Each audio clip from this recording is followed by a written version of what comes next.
Auzubillahi minasyaitonirrajim. Sesungguhnya orang-orang yang memakan harta anak yatim secara zalim, sebenarnya mereka itu menelan api dalam perutnya dan mereka akan masuk ke dalam api yang menyala-nyala. Itu peringatan dari Allah. Saya rasa itu bagus buat kita untuk mengingat ya, karena ya, dalam hidup saya juga pernah kita berinteraksi dengan macam-macam orang yang kadang-kadang kita niatkan itu sebuah kebaikan, dipercayakan ke orang tertentu, kemudian mereka itu ternyata kurang bisa menjalankan fungsinya itu. Jangan-jangan dia lupa tentang ayat surat An-Nisa itu, ayat 10. Jadi itu yang saya sampaikan di sini.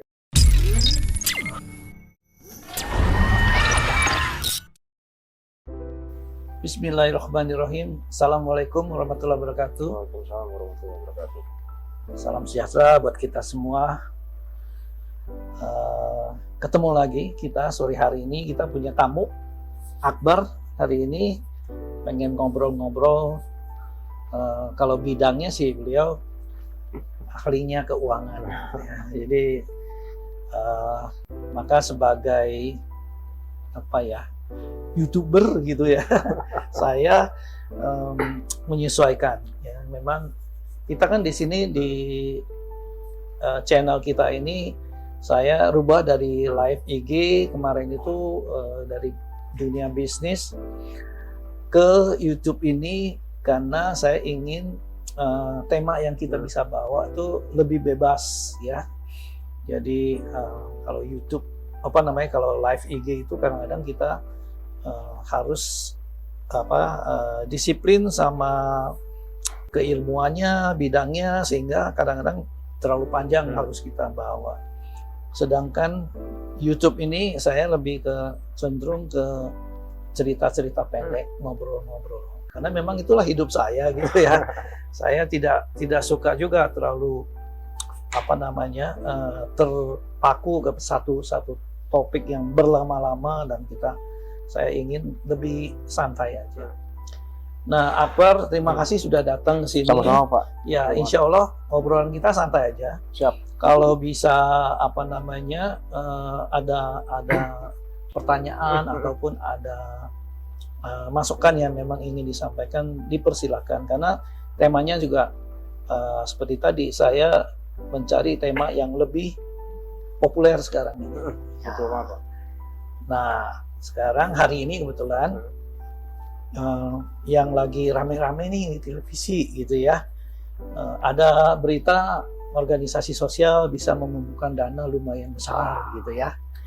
Itu kan kadang-kadang kalau kita lihat di TV, wah itu jadi berita yang ramai gitu ya. Di sana banyak yang hiruk pikuk lah, ada yang sibuk juga, orang-orang yang membekukan rekening. Wah, rekening 30 banyak itu kalau saya lihat, ada yang sampai ratusan. Itu pusing nih kalau saya aja kemarin itu mau menutup rekening pribadi saya itu beberapa, saya juga kepusingan karena kadang-kadang satu bank itu kita punya rekening 2 atau 3 gitu. Nah, itu juga yang saya lakukan. Kebetulan waktu itu pandemi, jadi saya juga melalui sebuah proses seperti itu ya. Alhamdulillah ya, saya bisa melalui proses itu, tapi membayangkan kesibukannya itu luar biasa ya. Kemudian orang-orang di luar sana itu karena berita itu, terus banyak juga yang sibuk yang lainnya, ada juga yang ngurusin gaji sampai ratusan juta gitu ya. Itu lumayan besar. Sangat besar, tapi itulah begitu bisnis yang memang mungkin saja berproses ya, sehingga kalau dengan gaji ratusan juta ya mobilnya bagus, mungkin ya wajar-wajar saja ya. Jadi kita jangan lupa saja sih, kalau kita sebagai orang beragama biasanya saya sih selalu mengingatkan diri saya dengan surat An-Nisa ayat 10 ya, yang mengatakan Bismillahirrahmanirrahim. Sesungguhnya auzubillahi minasyaitonirrajim, sesungguhnya orang-orang yang memakan harta anak yatim secara zalim, sebenarnya mereka itu menelan api dalam perutnya dan mereka akan masuk ke dalam api yang menyala-nyala. Itu peringatan dari Allah. Saya rasa itu bagus buat kita untuk mengingat ya, karena dalam hidup saya juga pernah kita berinteraksi dengan macam-macam orang yang kadang-kadang kita niatkan itu sebuah kebaikan, dipercayakan ke orang tertentu, kemudian mereka itu ternyata kurang bisa menjalankan fungsinya itu. Jangan-jangan dia lupa tentang ayat surat An-Nisa itu, ayat 10. Jadi itu yang saya sampaikan di sini. Bukan sakit hati, tidak dendam. Alhamdulillah proses-proses itu sudah kita lalui. Tapi ya mengingatkan itu saya rasa baik-baik saja. Nah,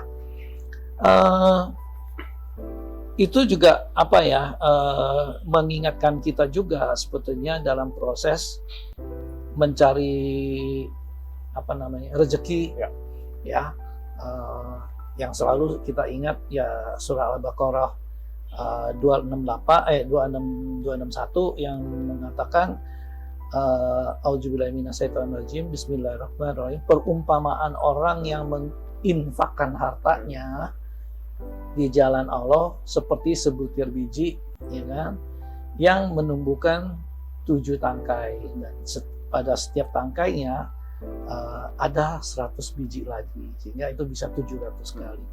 Ini sering sekali lah orang menyampaikan, dan itu harus diingat-ingat. Artinya juga di sini adalah bahwa mencari rezeki itu sebetulnya nggak susah-susah amat gitu ya. Tapi jangan sampai kita menggunakan rezeki orang atau hak orang lain yang itu malah cilaka gitu. Nah, dalam proses kehidupan saya gitu ya, ini saya baru opening nih. Openingnya 30 menit katanya. Jadi bagus itu mah. Jadi saya pribadi ya ingat juga ya dalam prosesnya, artinya kalau Allah juga sebenarnya menjanjikan kalau rezeki itu sebenarnya tidak susah mencarinya. Teman tadi di awal tadi kita mengingatkan jangan sampai kita mengambil hak orang lain. Nah, tanpa mengambil hak orang lain, padahal rezeki itu tidak susah. Nah, dan bahkan ini ada kutipan biasanya kalau di Pexel kita itu suka pakai quote-nya ya, ada quote-nya Pak Hatta waktu itu juga ada macam-macam dari situ. Dan salah satu yang membuat saya sering ingat itu adalah juga motivasi adalah kata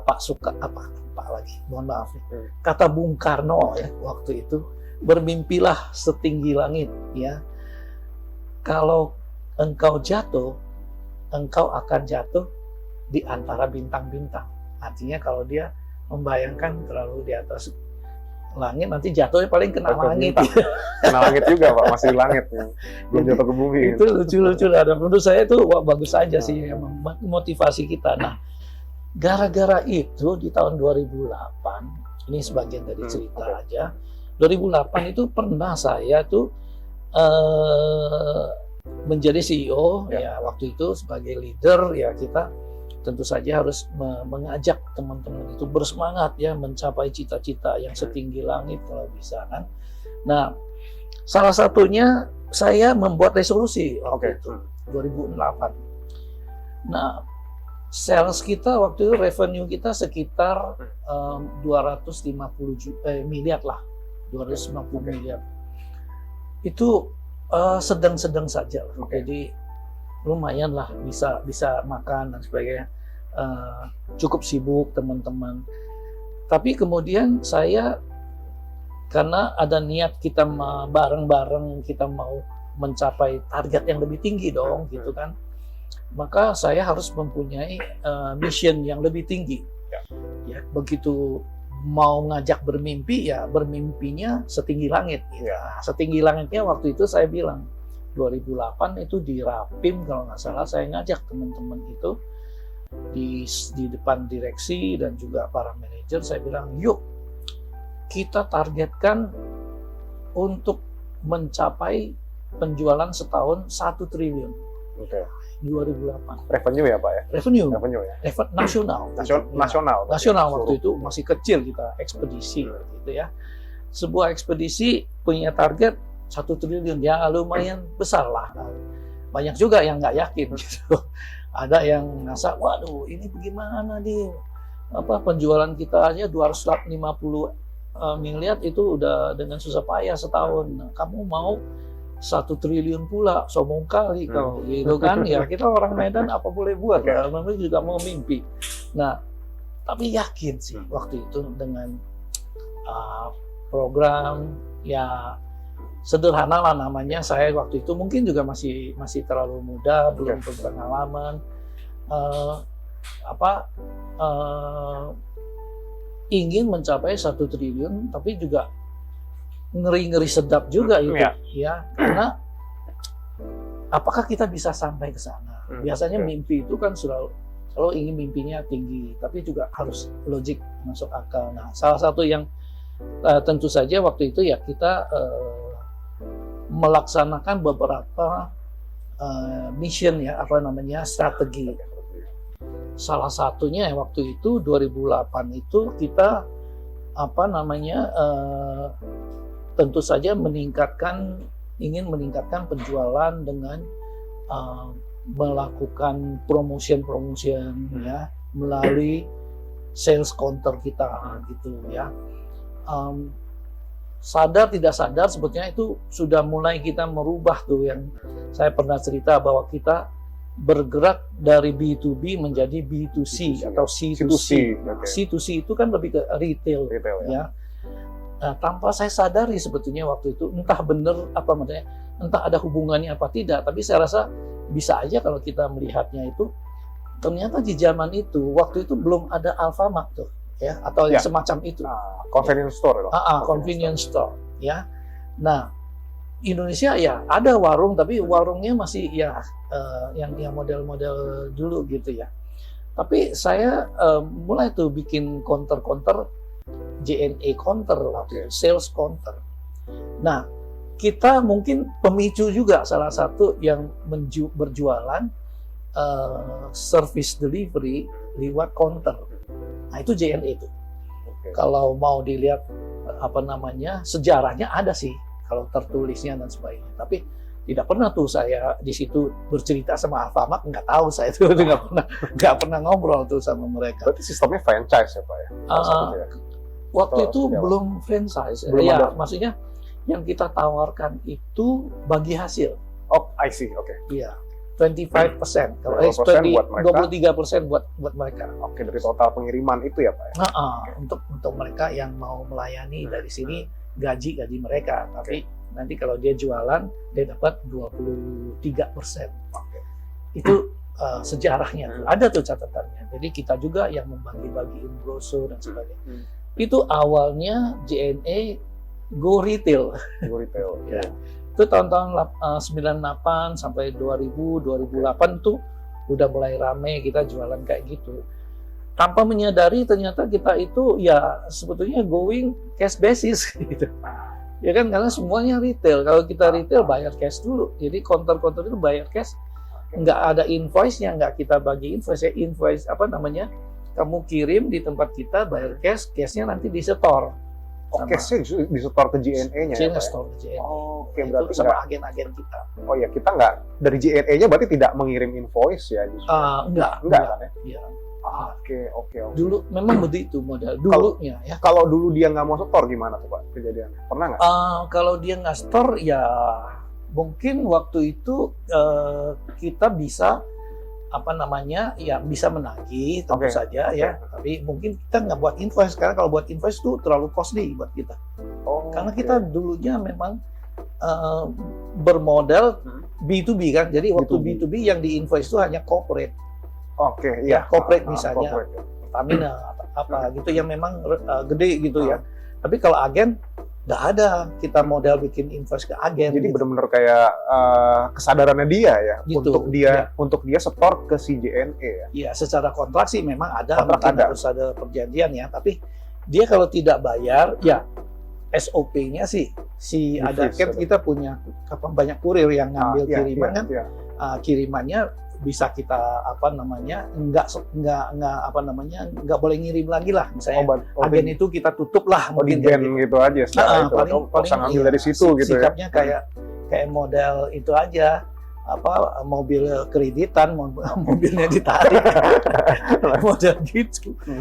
Itu model kita loh, itu sebuah kenyataan. Tapi ya belakangan kita bisa melihat juga ternyata ya model-model teman-teman Alfamart itu juga menggunakan model yang kayak begitu tuh. Awalnya mereka kan juga convenience shop kecil. Tapi kita awalnya ya memang jualannya adalah shipping, cuma untuk pengiriman. Itu salah satunya yang kita lakukan. Kemudian salah satu lagi yang kita lakukan waktu itu adalah memang niatnya merubahkan mereka menjadi cash basis ya. Nah, di sisi lain counter-counter itu kita perbanyak, kita arahkan supaya lebih banyak store ininya. Di sisi lain si B2B-nya kita kurangin. Oh, justru di-reduce Pak ya? Di-reduce. Why Pak? Gimana ya? Karena mohon maaf nih, ini saya buka-bukaan aja kita karena ini kan bukan sebuah bisnis strategi yang harus A, B, C, D kita harus ikutin, tapi itu sebuah proses ya yang terjadi. B2B-nya tidak semua tentu saja, ada sebagian besar di zaman itu, saya nggak tahu sekarang masih ada nggak ya, B2B-nya itu biasanya mereka itu karena big company, lalu dia akan memberikan kiriman kepada kita, ya, kalau kita memberikan mereka diskon. Itu dulu. Masih ada mungkin beberapa yang model itu. Mohon maaf nih, mungkin ada corporate yang seperti itu di zaman itu. Bahkan mungkin ada di zaman sekarang ini. Tapi sekarang saya yakin banyak yang sudah tidak seperti itu. Ya, karena itu praktek korupsi. Ya, sebetulnya. Tapi biasanya yang ngomong itu adalah level-level sekretaris, resepsionis, bisik-bisik. Saya kasih kiriman nanti invoice saya berapa, potong sekian persen. Cashback cashback internal. Itu yang under table ya. Paham sama paham. Nah, itu lumayan banyak. Jadi saya buka pintu yang satu, ya, dengan harapan mereka cash basis, supaya cash saya mengalir. Pintu yang satunya saya tutup. Kalau ada corporate waktu itu ya, saya jalankan. Kalau saya ada corporate yang minta cashback, itu saya stop service. Langsung stop Pak saat itu Pak? Iya, maksudnya dikasih tahu lah bahwa kita nggak bisa lagi memberikan cashback. Iya. Tapi itu tahunya dari mana? Apa dari internal auditnya ya pada saat itu ya Pak? Saya masuknya lewat salesnya. Jadi, salesnya, corporate kan salesnya ya. Corporate salesnya kan PIC-nya udah kita beritahu. Apakah semudah itu? Tidak juga sih. Yang paling marah ya salesnya. Karena mereka akan merasa tertutup pintunya. Iya kan, ininya dia, insentifnya dia. Iya, itu yang bagaimana kita mau mencapai 1 triliun ya kan? Ngomongnya nomor 1 tentang 1 triliun aja dulu. Ya, bagaimana mau 1 triliun? Kamu tidak boleh kita melanjutkan revenue-nya dia. Yang invoice-nya aja belum kita terima. But that is the truth yang saya lakukan. Kembali lagi ya, kalau kita berbicara di dalam bisnis, kita harus punya keyakinan. Yakin apa yang kita lakukan itu baik, benar, maka semua ketakutan itu bisa kita hadapi. Itu konsep yang saya yakinkan. Kebetulan 2008 ya. 2008 ya. Tahun 2000 saya itu naik haji. Jadi saya banyak diyakinkan keimanan saya dalam proses haji itu adalah pengalaman yang sangat menarik yang kemudian mengingatkan banyak hal yang ada di dalam Quran itu harus kita amalkan dan kita praktekkan. Salah satunya jangan kasih under table itu ya. Itu one of the thing. Cuman percaya tidak percaya, that's me lah. Itu yang saya lakukan dan tahun 2005 juga saya ikut ini ESQ training. Pak Ari Ginanjar, Ginanjar, ya, teman yang akhirnya juga meyakinkan banyak tentang apa namanya keimanan dan how to proses. Itu ceritanya. Nah dari situ ada sampai saya harus ganti sales manager saya, ya. Ada direktur saya yang not very happy, gitu ya. Of course, Pak. Karena Pasti ada. ya pastilah karena keyakinannya berbeda. Kalau saya yakin, ya saya mau kecebur laut juga saya cebur nih. Soalnya keyakinan itu mengalahkan semua ketakutan. 2008. That's the story. Dan itu kemudian yang terjadi 2010. 2010, oke. Online shop itu meledak. Booming. Saya nggak tahu di 2008, saya nggak tahu 2005, apalagi 2002, tahun 2000 saya nggak tahu apa yang akan terjadi. Tapi di 2010 mulai terlihat banyak counter-counter itu malah meminta untuk menjadi agen. Dan itu yang terjadi 2010. Demand-nya mulai naik ya Pak. Demand naik. Tapi waktu Bapak waktu itu kan decide tuh akhirnya kita buka counter agen tuh. Sementara kan target salesnya naik kan jadi 1 triliun. Nah di situ kalau untuk yang corporate sales, apakah dia ada kenaikan untuk target tahunannya mereka atau Bapak karena ini mulai dikurangin Bapak biarin aja sementara untuk targetnya lebih gembung di itu Pak agen. Jadi secara persentase itu menurun. Nah, maksudnya dari dulunya kan karena kita B2B, jadi corporate-nya itu memang dari awal tuh lebih tinggi daripada retailnya ya. Retailnya. Dan itu bahkan dari sebelumnya nggak ada. Even nggak ada retailnya ya. Jadi kemudian ini lumayan stable, kemudian ini yang naik. Oh itu yang retailnya naik. Oke, tapi untuk targetnya dia stable juga Pak atau malah dikurangin yang di B2B-nya? Targetnya waktu itu saya karena dia itu bertahap, tidak ada target ya yang adjust gitu kita. Business as usual. Business as usual. Jadi ini memang selalu diharapkan tinggi lah. Tapi kemudian ini naik setelah ini dan kemudian naiknya jauh banget. Naiknya jauh banget gitu ya. Ya, sampai 80% dari overall. Dari revenue 80% from the retail ya. Dari the overall revenue omset gitu ya. Nah, itu yang terjadi. Tahun 2010. Ya, baru kita sadar tidak sadar itu sudah 1 triliun. Sudah 1 triliun. Ya, jadi ini yang saya tidak merasa disalahkan atau rugi karena tidak memberikan diskon waktu itu. Diskonnya malah udah nggak ada, hampir berkurang banget. Tapi yang bertambah itu adalah omset dari cash salesnya itu yang menimbulkan banyak masalah. Jujur memang bermasalah karena cash basis yang store-nya telat, agennya bandel, those the things yang membuat kita sibuk di situ. Tapi target 1 triliunnya capai dan itu kemudian terus berjalan. Compounded ya, bertumbuh terus ya. Ya setiap tahun. Jadi 2010, 2011 di atas satu terus 2, 3 dan seterusnya. Double digit ya growth-nya. Iya, happy lah saya kan revenue growth-nya itu tinggi, membuat saya sibuk lain lagi. Saya sibuknya adalah bicara dengan investor. Ya, kemudian dengan investor itu kita kemudian berbicara mengenai IPO. Untuk IPO itu what to do. Nah, itu yang membuat saya lebih sibuk di situ. Tapi kenapa nggak IPO Pak waktu itu Pak? Reasonnya apa? Reasonnya sebetulnya tidak ada. Is a very good reason. Maksudnya kita memang juga punya partner yang bagus untuk memperkenalkan dari New York. Kita bahkan ke New York juga untuk belajar. Saya presentasi itu di forumnya mereka kayak orang hebat gitu. Tapi ya kembali lagi. Saya kan punya PR yang harus saya selesaikan juga. I need to educate my people juga. Yang people yang tadinya dari 2008 itu, sekarang saya harus bawa mereka ke 2010 dan di atas. Saya juga harus memikirkan how to train mereka menjadikan yang dulu kita pikirkan mungkin manager level itu one of the problem people yang bisa terjadi, kita harus jadi. Nah, sibuk training kayak gitu dan juga educate our shareholder. Gitu. Nah, shareholder kan belum tentu juga setuju.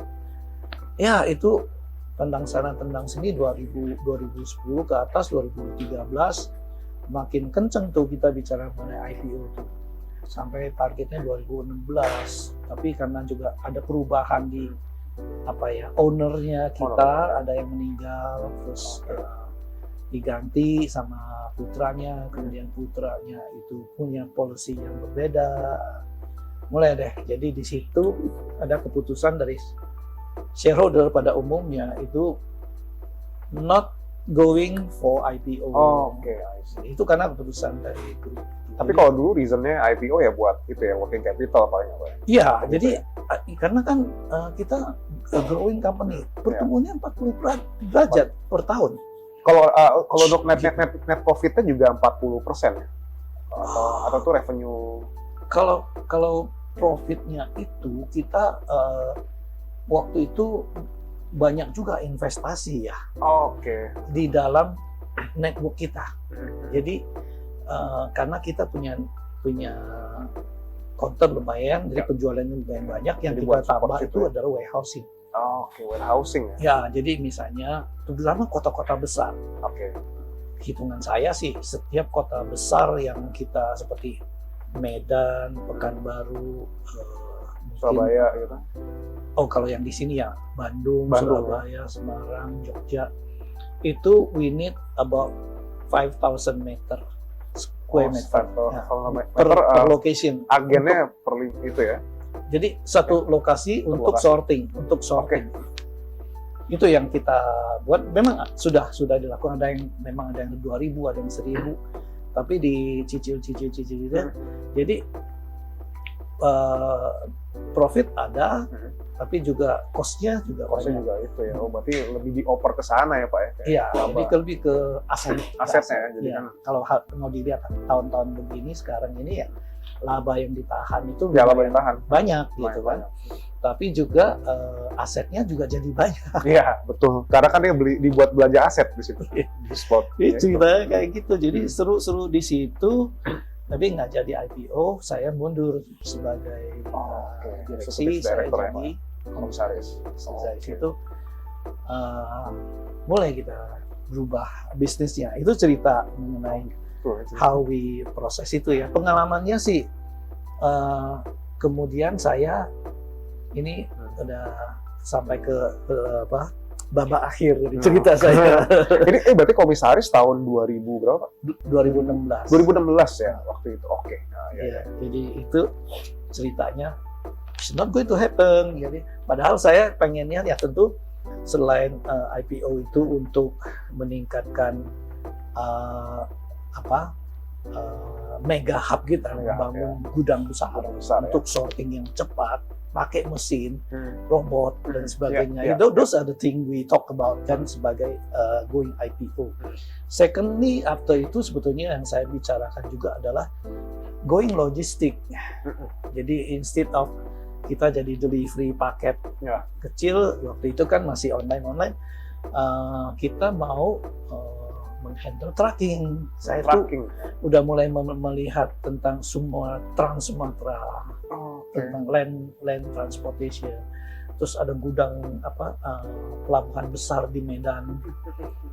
Sekarang sudah jadi mulai ini juga, tapi akan kalau nanti selesai saya nggak tahu kapan, tapi memang ada pelabuhan yang sangat besar, even bigger than Tanjung Priok, ada di Sumatera Utara. Dan itu kalau jalan itu menjadi pintu masuk ke Sumatera, ke Asia. Dari situ Malaysia tuh bisa tembus sampai ke Cina bisa ke Eropa. Iya betul. Those are the thing ya. Jadi itu kalau dibilang iya potensinya adalah bayangan saya waktu itu Indonesia kan yang dagang di Pulau Jawa, Medan, Sumatera itu sebetulnya hub doang, tempat liwat doang sebetulnya. Jadi tapi saya berpikir ya kita perlu investasi tuh, perlu punya gudang-gudang juga di situ. Itu sih ceritanya mengapa we go IPO tuh. Tracking salah satunya Pak ya? Tracking segala macam itu masuk dalam agenda. Tracking masuk ke logistik. Kalau kayak flight gitu kayak perkapalan gitu masuk juga Pak? Kayak Maersk gitu kan? Ya memang pasti kita bahas, tapi saya kan pengusaha ya, jadi bukannya biasanya kalau kita bicara mengenai Indonesia, tentu saja kita bicara tol laut dan sebagainya. Oh iya, ya. Is costly.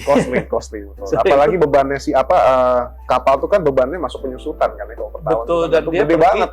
Pergi penuh, baliknya kosong gitu kan. Betul. Mungkin sampai hari ini.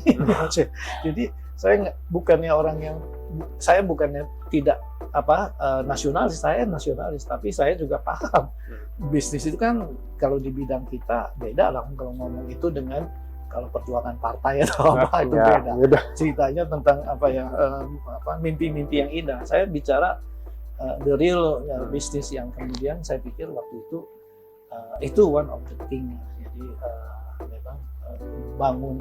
Saya waktu itu malah berpikir di Pulau Jawa itu kita mau bikin satu terminal ya? Tracking terminal, jadi kargo terminal.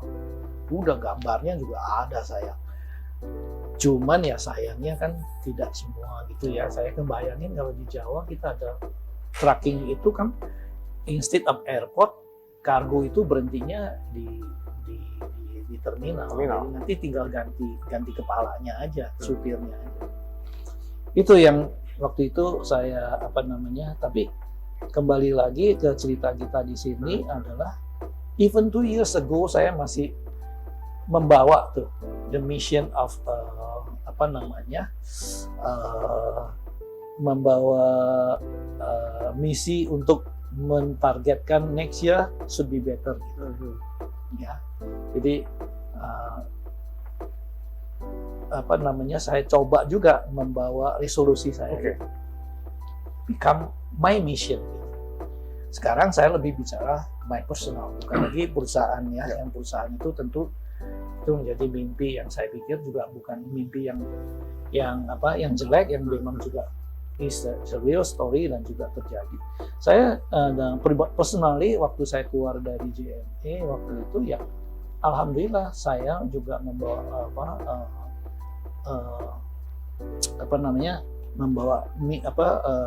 bayangannya adalah saya hijrah nih dari tempat yang itu berubah ke tempat yang ini, tapi saya juga nggak boleh mentang-mentang saya keluar dari big company lalu saya become somebody yang nothing gitu without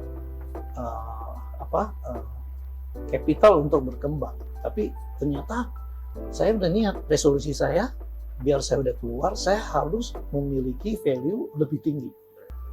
Nah ini saya rasa penting untuk teman-teman semua. Jadi silakan miliki resolusi, tapi kembali lagi resolusi jangan resolusi mimpi kosong. You need to have a mission, you need to have a planning and strategy. Nah saya juga punya strategi waktu itu.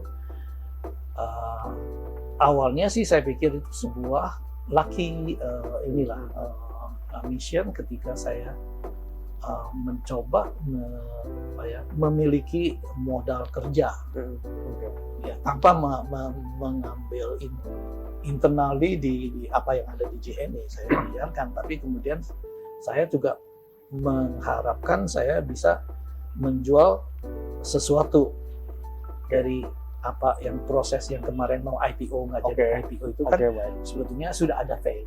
Ya. Idenya sudah ada. Itu jadi cerita dari situ. Realisasinya sekarang, you know the story. Jadi I can merubah itu menjadi sejumlah uang yang kemudian saya invest.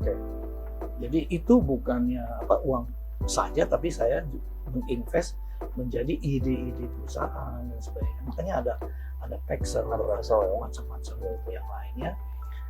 Tapi ya kembali lagi, saya cerita mengenai saham itu sebetulnya ya tadi itu bukan saya bilang beli saham itu baik, tapi maksudnya itu juga a good investment kalau kamu taruhnya tempatnya benar.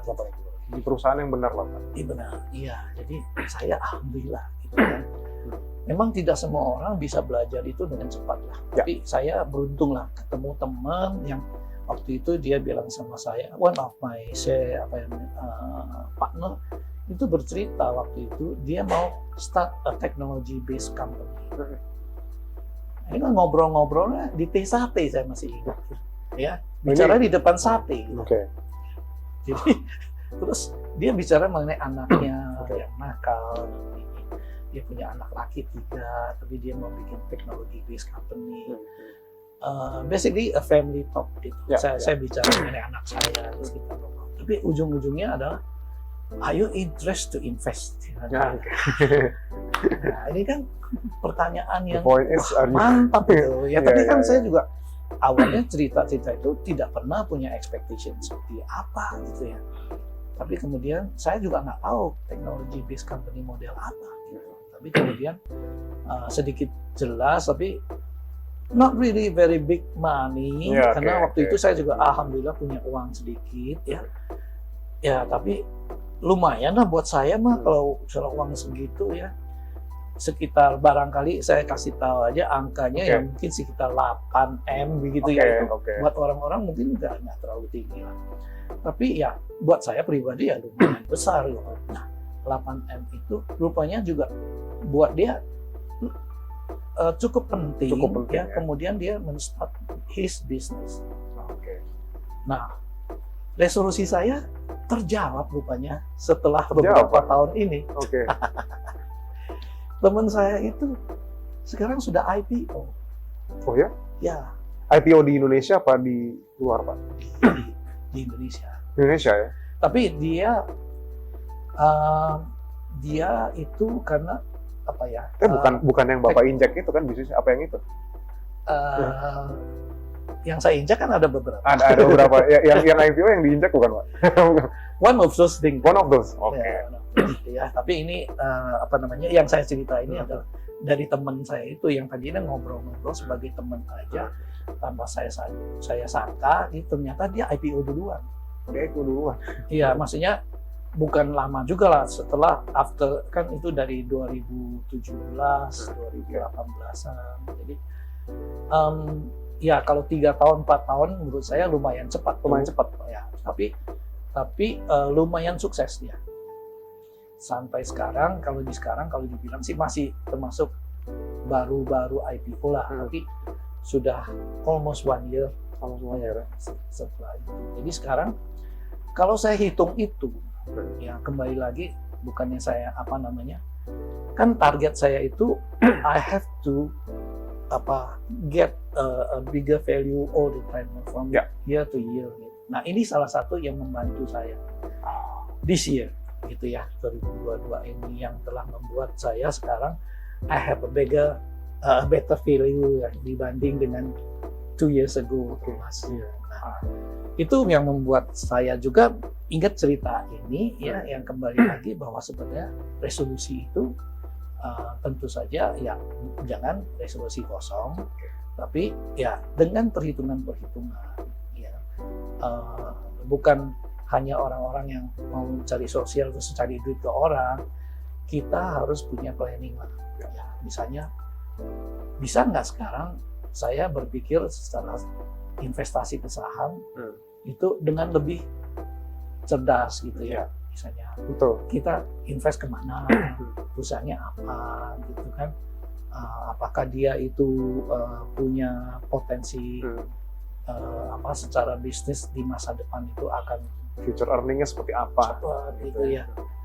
Nah, kalau kita dengan hitung-hitungan seperti itu, sepertinya enggak terlalu muluk-muluk amat. Betul. Kalau kita mau mentargetkan 1 triliun lagi. Oke, baik. Jadi itu salah satunya. Saya target 1 triliun tahun ini. Di perusahaan itu ya, Pak ya? Apa the whole? The whole lah, maksudnya The whole yang my Bapak itu whole unit lah, kayak unit ada yang beberapa, ada ya kan ada investasi di saya di perusahaan yang lama, ada invest saya di Pexel ya. Satunya. Yang kemudian mereka sekarang ini adalah kalau saya lihat seperti saya sering cerita tentang orang-orang mau sukses itu seperti kodok lompatin pohon gitu ya, mau naikin pohon. Jadi kodoknya lagi pada berusaha naik di atas pohon nih. Jadi semuanya berusaha naik, dan saya berharap one of those things bisa menjadi bintangnya. Nah, buat target yang bagus, planning bisnis yang bagus, Artinya sebetulnya ya kita bukannya membuat resolusi itu mimpi. Ya. Kita membuat resolusi itu dengan perhitungan-perhitungan. Makanya mudah-mudahan kalau Allah mengizinkan, saya rasa 1 triliun itu harusnya tahun ini bisa dicapai. Intinya gitu. Teman-teman juga. Intinya kan apa ya, you cannot grow something what you don't measure gitu. Kalau kita nggak melakukan planning dulu, kita nggak measure dulu berapa, kita nggak bakal bisa grow gitu kan Pak. Kalau saya lihat seperti itu ya. Iya, tentu saja. Tapi mungkin kamu yang lebih tahu ilmunya. Ya. Saya cuma bercerita begini ya, seperti is a story ya. Tapi kalau mungkin itu logic, ya saya rasa mungkin kamu bisa kasih masukan tuh bagaimana Ya sebetulnya prosedurnya. kalau dibilang logik ya everything is possible gitu Pak ya. Apalagi ya sekarang ya even kalau kita lihat market lagi seperti inilah ya. Lagi ada apa namanya? Ada perang di Rusia, ada harga komoditas juga naik. Cuman ya balik lagi kemarin Bapak juga cerita barusan aja yang mengenai COVID lah. Pasti kan ada semacam blessing in disguise gitu ya. Komoditas naik mungkin ada yang kita diuntungkan juga di at some point, cuman mungkin at some point kita juga mungkin ada rugikan masalah impor minyak kita dan lain sebagainya. Tapi tentu masih akan ada potensi-potensi yang nggak bakal yang bisa kita gali, tapi kita sendiri mungkin belum tahu untuk saat ini. Nah, makanya kita terus melakukan riset di sini sedini mungkin gitu ya. Kalau kita di sini nggak bisa mentok di sini ya kita cari way out lain di sini ya. Di samping balik lagi kalau kita bicara bisnis kan it's all about modal jadi aset jadi profit jadi cash ya Pak ya. Nah dulu cashnya itu balik lagi kan ke modal di sini. Nah sekarang kalau dia IPO, dia pembiayaan, dia berarti something wrong gitu di sini ya. Dia butuh buat apa gitu loh di sini kan. Intinya kan di situ bisnis ya. So bagaimana kita melakukan manajemennya, bagaimana kita riset ya, it's ya balik lagi ke kita sendiri ya. Bagaimana kita risetnya, bagaimana kita belajarnya gitu dan. Iya. Kadang-kadang kita terlalu maksudnya itu teorinya, kemudian kita coba mempraktekkan secara teorinya. Iya. Dan tapi kadang-kadang tidak sesuai. Yes. Risiko Pak. Lalu investasi juga risiko. Menyalahkan ya. Ujungnya kita menyalahkan. Iya. Situasi ini kayak gini sih, ini ada apa perang Rusia kayak gitu.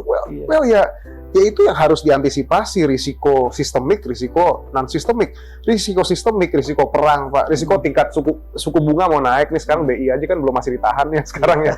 Nah itu kan risiko sistemik yang bisa efek ke semua bisnis, efek ke semua emiten dan efek ke semua aset keuangan dan aset investasi di situ. Nah itu yang harus kita mitigasi ya, gimana ya diversify gitu kan.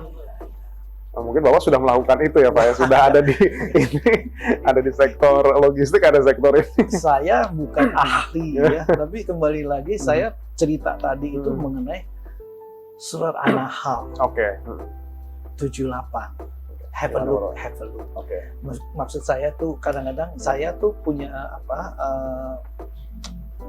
melihat ada potensi di situ yang bisa kita lakukan, nanti kita bisa dapat jawabannya. Tapi kembali lagi, saya juga pernah mengamalkan kan seperti cerita tadi juga tentang surah Al-Ma'un. Ya. Kalau melihat surah Al-Ma'un itu ya sederhana begini aja dan itu mudah sekali dipahami gitu. Tapi kalau kembali kita baca Al-Quran itu punya level yang banyak sekali. Kita juga nggak bisa paham semuanya. Tapi kembali lagi coba mempraktekkan. Nah, surat An-Nahl tadi itu pun sebetulnya kuncinya kan bersyukur. Nah, kalau kamu bersyukur, kalau saya melihatnya, kalau kita melalui bersyukur mungkin bisa membuka beberapa kunci nih yang kita nggak paham tadi itu.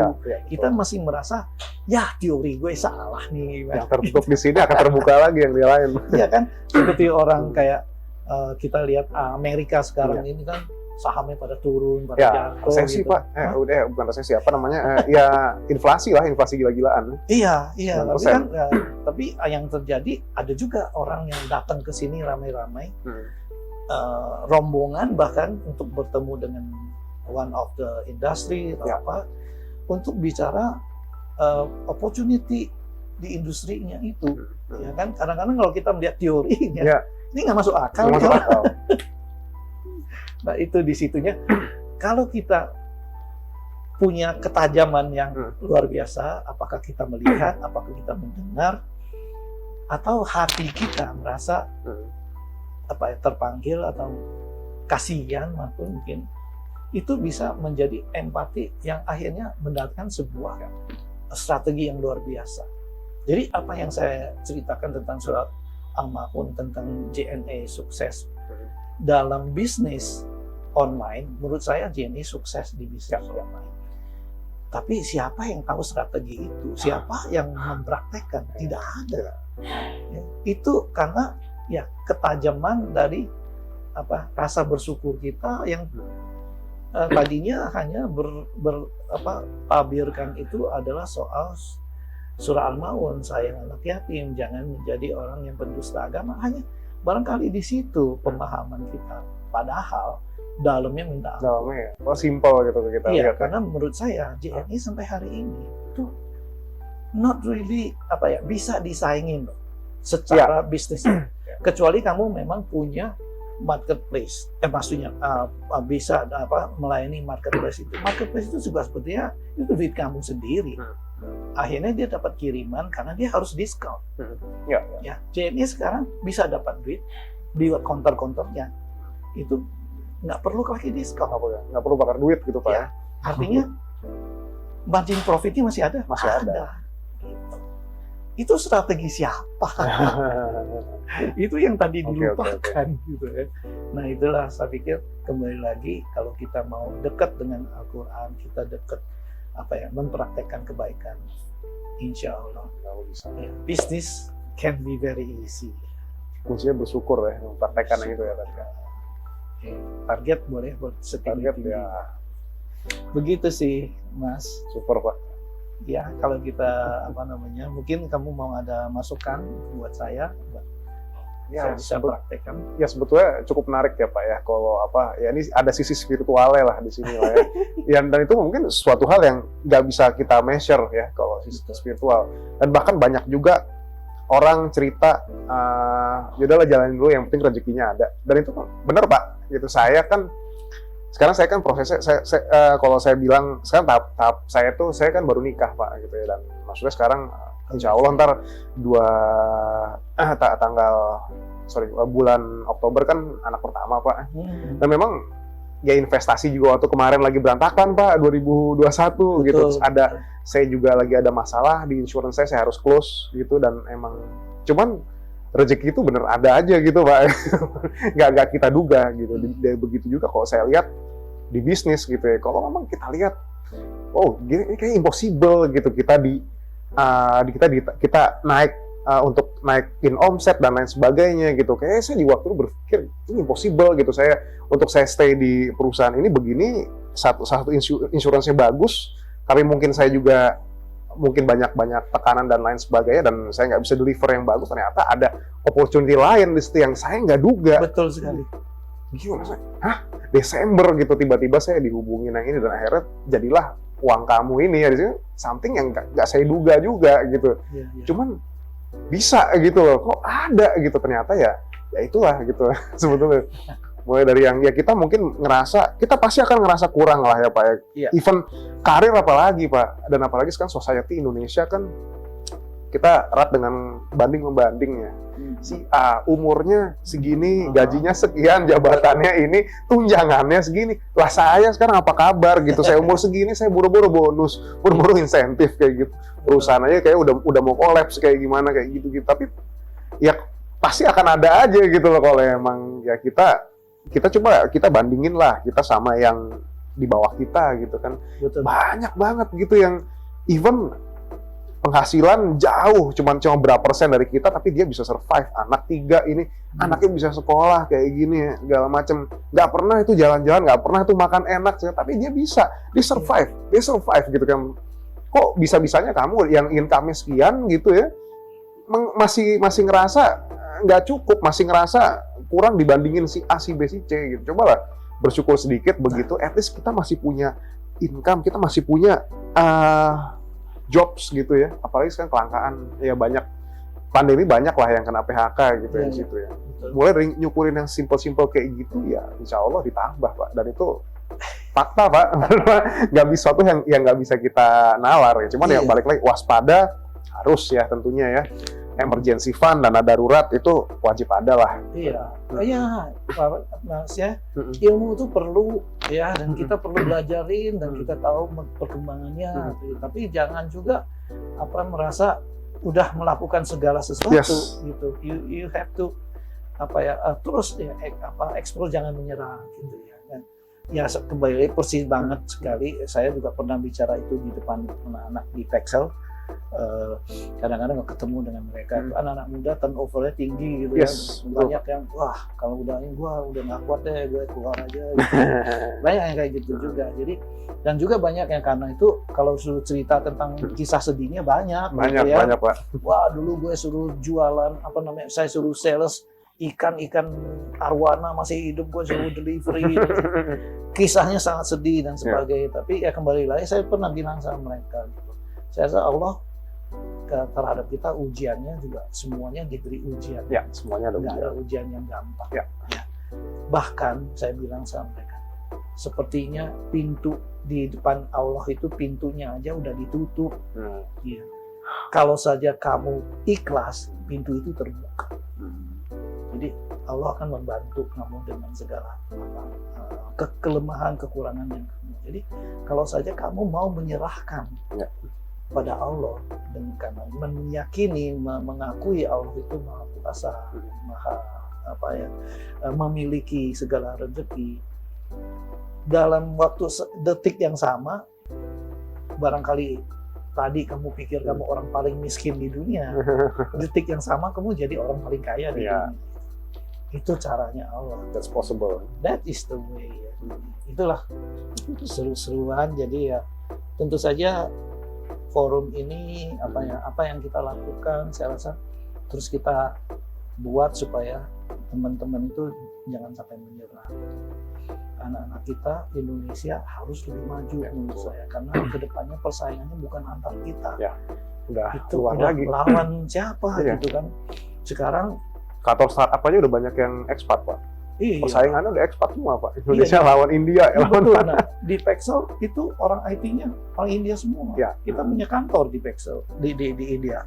Jadi kembali apalagi sekarang ini Sri Lanka lagi itu. Ya, lagi Iya. bangkrut ya. Iya. Dia, ya. Emangnya orang-orangnya kemana? Mungkin nanti Pasti cari kerja akan- ke Indonesia. Iya, dia akan jadi arus imigran ya ke India pasti yang pertama kan. Dan yang ya Southeast Asia udah apalagi kemana lagi dia. Iya, iya. Saya pernah ke London tuh ada tempat itu kayak kota Pakistan di situ, orang itu semuanya Pakistan berkumis. corner gitu ya. Aduh, saya nggak ngerti di situ tuh. Apa saya masih di Inggris gitu? Tapi kehidupannya udah kayak mereka tuh. Ya. Dan ini mungkin nggak bisa itu lagi. Dunia akan terus ini ya menyesuaikan diri. Kita mudah-mudahan ya kembali lagi saya concern dengan bangsa kita sendiri, jangan sampai kita kalah. Apalagi kalau kalahnya karena bodoh gitu. Nah, jangan sampai. Don't be lah. Gila. Ya. Sip. Sip. Terima kasih Akar. Sama-sama Pak. Terima kasih juga Salam buat diundang, keluarga. Pak. Sama-sama Pak. Salam Iya. juga buat keluarga. Iya, Sehat selalu Pak. sebetulnya karena supaya oleh-oleh buat kamu itu ada bikin satu video tentang patah hati juga tuh. Ya, jadi lucu-lucuan. Tapi saya pikir itu sosial media akan menjadi the future lah. Kita harus banyak belajar dari situ. Jadi alat. Oke, Oke, siap. thank you.